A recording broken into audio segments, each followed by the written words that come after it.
अस्सलाम वालेकुम दोस्तों, जी तो मैं तव्हांजो पंहिंजो सिंध सुपरस्टार अमजद हुसैन के अॼु मां तव्हांखे जेको आहे सो पंहिंजे यूट्यूब चैनल के ज़रिए तव्हांखे अॼु मां पंहिंजे ॻोठ जो नज़ारो कराईंदुसि ऐं हीउ मुंहिंजे यूट्यूब चैनल जो फर्स्ट वीलॉग आहे ऐं तव्हांखे मां पंहिंजी हिन ख़ूबसूरत नज़ारे सां तव्हांखे जेको ॿुधाईंदो हलां त कणिक जेको आहे सो तयारु थी वई आहे हली। हीउ तव्हां ॾिसी सघो था हिन कैमरा जी अख सां, हीउ तमामु बहितरीनु ख़ूबसूरत नज़ारो तव्हांखे मुंहिंजो हीउ कैमरामैन ॾेखारे रहियो आहे। हीउ तव्हां ॾिसी सघो था त VIP ज़बरदस्त नज़ारो आहे ऐं कणिक जो फ़सुलु तयारु थी चुको आहे। इंशाल्लाह जल्द जेको आहे सो कणिक जा लाबारा तेज़ीअ सां वधंदा पिया वञनि ऐं हीउ मुंहिंजी ज़िंदगी जो फर्स्ट वीलॉग आहे ऐं जेको आहे सो हेॾे कची आहे, हेॾे आहिस्ते आहिस्ते पकी थींदी थी वञे ऐं ज़बरदस्त तमामु बहितरीनु ख़ूबसूरत नज़ारो आहे। ऐं हीउ मुंहिंजो जेको आहे सो पर्सनल जेको लाइफ आहे, जिते मां पैदा थियो हुउमि, जिते मां पंहिंजी नेचुरल लाइफ जेको आहे सो मूं हिते गुज़ारी आहे ऐं 5 पास बि हिन पंहिंजे ॻोठ शहर में कया आहिनि। अल्हम्दुलिल्लाह जेको तव्हां मूंखे ॾिसी सघो था हिन वीलॉग ज़रिए। अचो त मां तव्हांखे अॻिते घुमायां।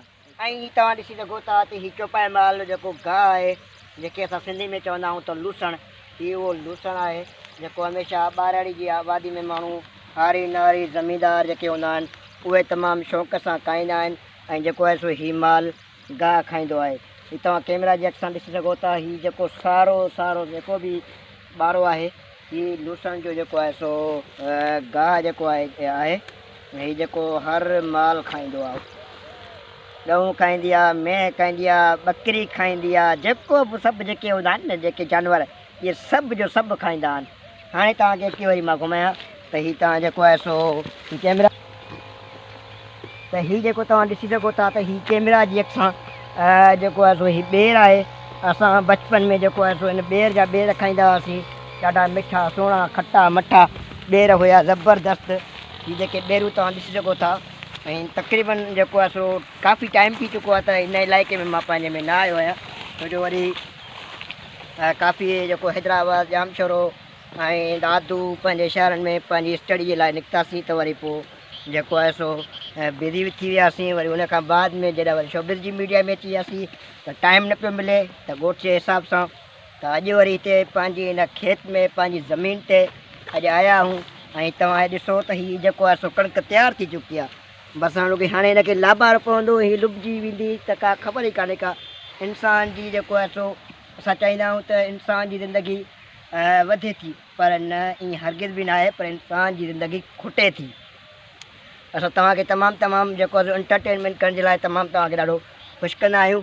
ऐं वरी बि मां तव्हांखे जेको आहे सो दोस्तनि खे चवां थो त मुंहिंजे यूट्यूब चैनल खे जेको आहे सो मोनेटाइज़ त थी चुको आहे ऐं महिरबानी, पर मुंहिंजे यूट्यूब चैनल खे तव्हां ॾिसो त तव्हां दोस्तनि जी वॾी महिरबानी थींदी।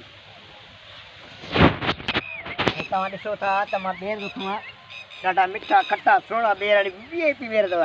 खाईंदा हुआसीं ईअं ॿेरनि खे धुआं ॾींदा हुआसीं, पोइ पतियूं कंदा हुआसीं ऐं पतियुनि खां बाद में जेको आहे सो जेतिरा हूंदा हुआ उन्हनि खे ओतिरो हिसो मिलंदो हुयो। ॾाढा ॿेर मिठा खटा सुहिणा ॿेर VIP ॿेर, वाह ॾाढो ज़बरदस्त, ॾाढो मज़ो आहे यार VIP। ऐं तव्हां ॾिसो पिया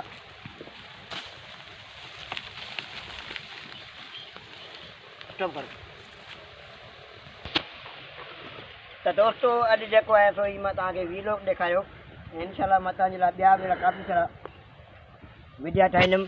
पर यार पर्सनल हिकिड़ी अव्हांखे रिक्वेस्ट कजे थी त मुंहिंजे यूट्यूब चैनल खे सब्सक्राइब कयो, लाइक कयो ऐं शेयर कयो ऐं ॾिसणु न विसारींदा। अमजद हुसैन के सिर्फ़ु ऐं सिर्फ़ु यूट्यूब चैनल ते। Thank you so much.